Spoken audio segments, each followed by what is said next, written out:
In this video, I'm going to show you how to redirect your dog's chewing onto one of its toys.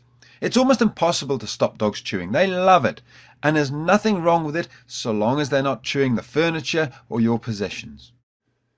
Redirecting is a three-step process. First of all, you need to find a toy which your dog is allowed to chew, such as a piece of wood or a raggy doll or something.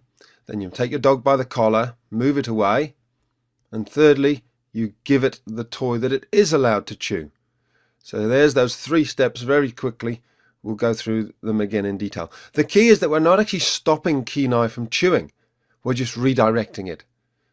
So many dogs and puppies love to chew. There's nothing wrong with that. We've just got to help them understand some things they're not allowed to chew and other things it's fine to chew them. Here we are a little bit later on in the consultation, and Kenai's chewing the table again. This is one of the big issues with Kenai. He's been chewing the table for several months, so it's a habit that's going to take a few hours at least to break. All we do is move him away very quietly and calmly. We don't give him any attention by speaking to him, and we simply redirect him back onto his stick. And look how quickly he trots off with it this time. Again, Kenai just needs to be shown the correct way to behave. He doesn't need to be shouted at. He doesn't need to be tapped on the nose. He just needs to be shown a kind and gentle way to behave correctly. As with all things, practice makes perfect. So take your time, stay calm, and just keep giving your dog the same calm, consistent consequences of actions. And your dog will get it in the end. If your dog insists on chewing the couch after you've redirected them onto their little chew toy, then you can consider putting them into an isolation. You leave them there until they've stopped barking, and when they come out, they'll think twice about going back to chewing the couch. Make sure your dog knows which toys are its to chew by putting them into its pen or handing them and saying, "This is for Molly."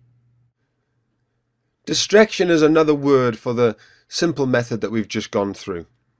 Of course, it's always better if you can actually move the things off the floor. Here there's some wire meshing and a box of nails lying on the ground. Gemma's getting stuck into them.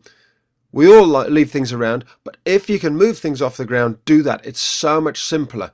It keeps you sane, it keeps you calm, and it prevents the dog from ever even making mistakes. Set your dog up to win. All we're going to do now is bring over a little distraction, and you'll see how quickly Jenna goes, "Fine, yep, that's my toy. I'm happy to chew that. Perfect." Of course, inside the site there's a whole load more videos about how to stop chewing and mouthing and biting and stealing things. But just remember, there's always those practical things such as not leaving things around on the floor. And the most important thing of all is establishing yourself as the pack leader. If you're not the pack leader, then of course your dog never really will take any notice of you, and everything will become a game. That's all covered off inside the online dogtrainer.com. I hope you join us. We're going to have lots of fun together.